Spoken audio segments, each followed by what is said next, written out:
नमस्कार सभी को। आज कक्षा 9 का शुरू करना चाह रहे हैं। पहला अध्याय वो है संख्या पद्धति या नंबर सिस्टम। तो इसमें थोड़ा देख लेते हैं शब्दावली वगैरह, इसकी परिचय। तो पहली है संख्या रेखा। संख्या रेखा कौन सी होती है? ऐसी एक रेखा जिसके बीच में तो जीरो और दाहिनी ओर लिखा जाता है प्लस में 1 2 3 4 ऐसे, यानी धनात्मक जो अंक है ना इधर लिखे जाते हैं दाहिनी ओर और बाईं ओर लिखे जाते हैं ऋणात्मक अंक।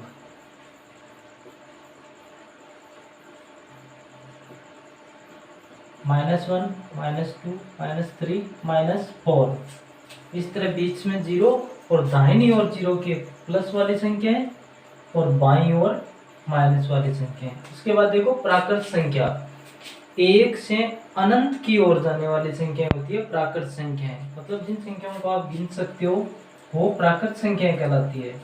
1 2 3 ऐसे मान लो 9 अनंत तक की संख्याएं, ये कौन सी संख्याएं होती है? प्राकृत संख्याएं। उसके बाद देखिए पूर्ण संख्याएं। पूर्ण संख्या यदि प्राकृत संख्याओं में जीरो को शामिल कर लिया जाए तो वो कहलाती है पूर्ण संख्याएं।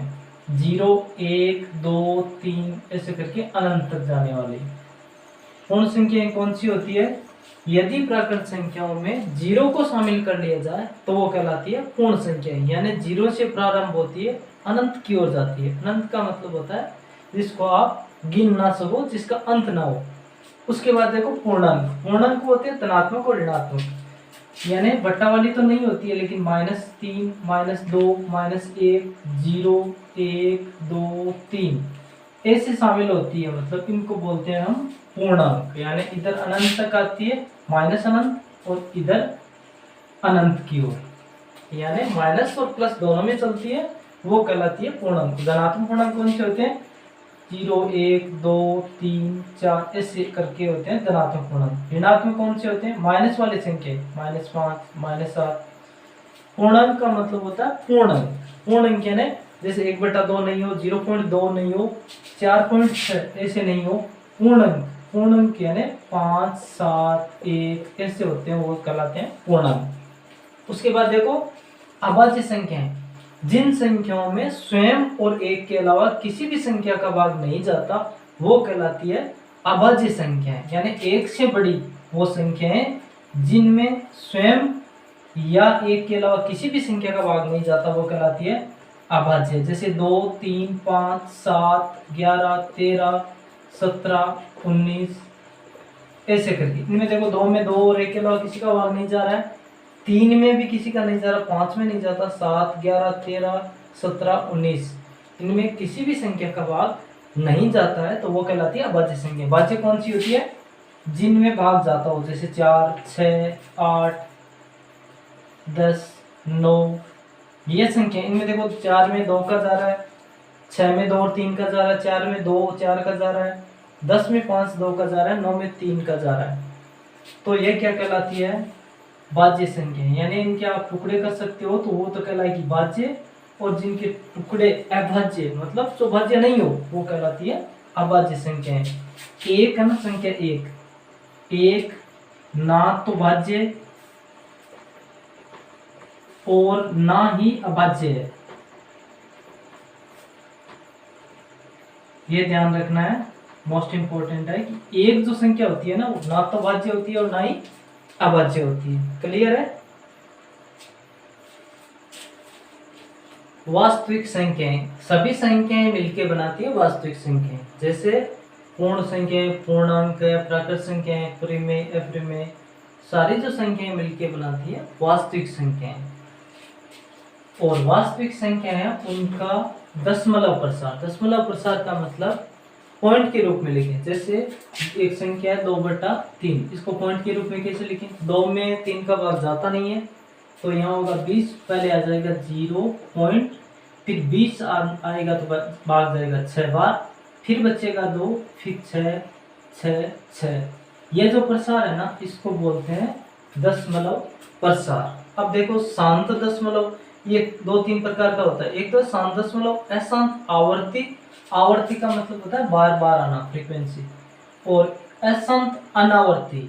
अनावर्ती का मतलब जो रिपीट ना हो, शांत का मतलब जो शांत हो जाए, अशांत का मतलब जो शांत ना हो, अशांत। अनावर्ती मतलब जो शांत भी ना हो और आवर्ती भी ना हो रही हो। देखो पहला शांत दशमलव, जैसे 1/4, यदि ये संख्या लेते हैं तो इसका 10 में 4 का भाग कितनी बार जाएगा, 2 बार, फिर बचेगा 2 और फिर 20 हो जाएगा और 4 का भाग जाएगा 5 बार, 0.25। तो ये किस प्रकार का दशमलव हो गया, शांत दशमलव, जिसका दशमलव प्रसार शांत हो, 1/4, 0.25।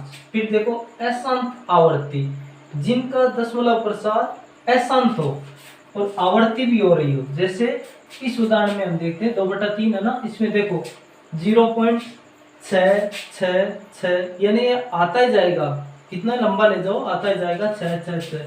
अशांत है और आवर्ती हो रही है, आवर्ती और अशांत भी है। अशांत आवर्ती कहलाता है जो शांत ना हो, आवर्ती बार बार आ रहा हो।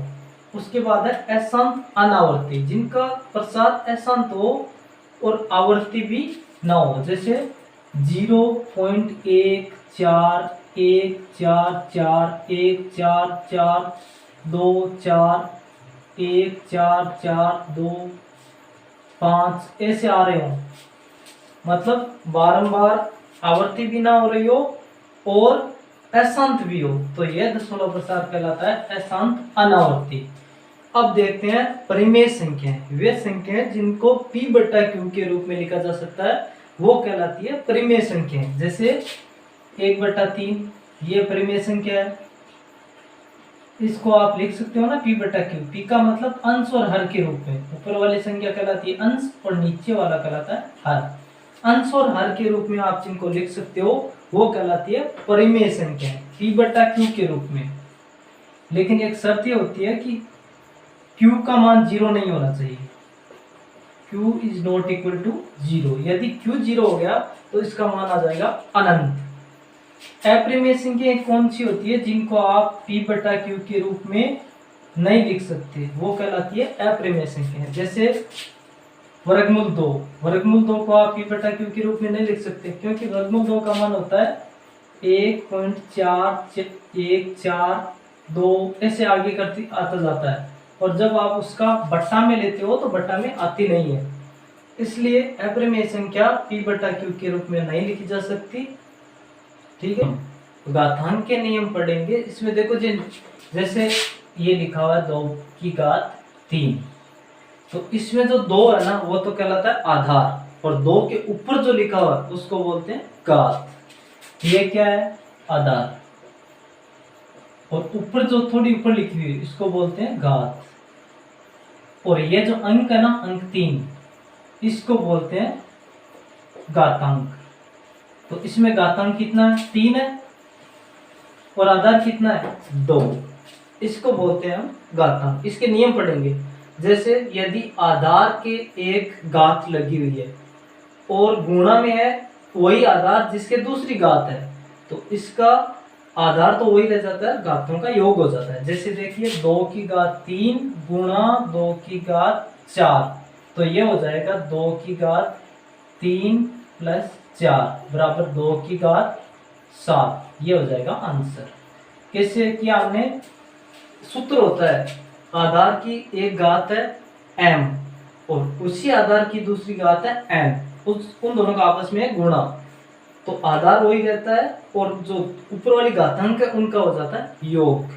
सूत्र आपको याद कर रखना है, 1m गुणा 1n बराबर 1m + n, यानी घातें गुणा में हो तो जुड़ जाती है, बट्टा में हो तो माइनस में आ जाता है। देखिए आगे देखो, यही उदाहरण लेते हैं। जैसे 2⁻4, ज्यादा घात वाला पहले लिखते हैं, 2⁻3।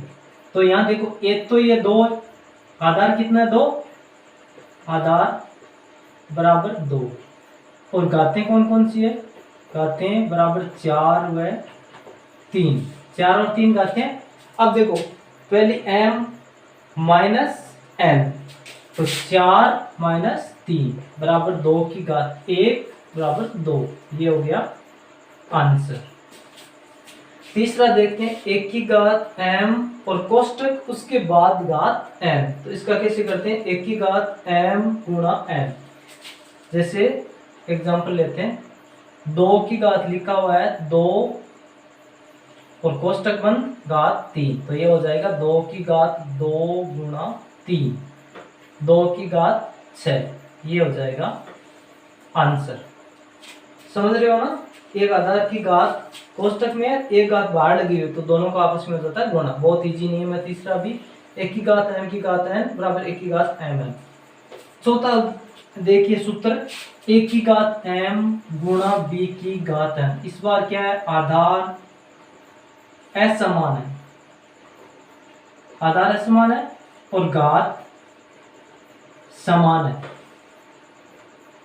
तो इसमें क्या हो जाता है, आधार आपस में गुणा हो जाते हैं और कोष्टक के बाद एक जो समान घात है वो ऊपर लग जाती है। सूत्र आपको याद रखना है, एक की घात m गुणा b की घात m बराबर a b की घात m। जैसे 2 की घात 2 गुणा 2, 3 की घात 2, घातें समान है, आधार अलग अलग है, तो ये हो जाएगा 2 गुणा 3 की घात 2, 2 गुणा 3 होगा 6, 6 की घात 2 बराबर हो जाएगा 6 गुणा 6 36, और ये हो जाएगा अपना आंसर।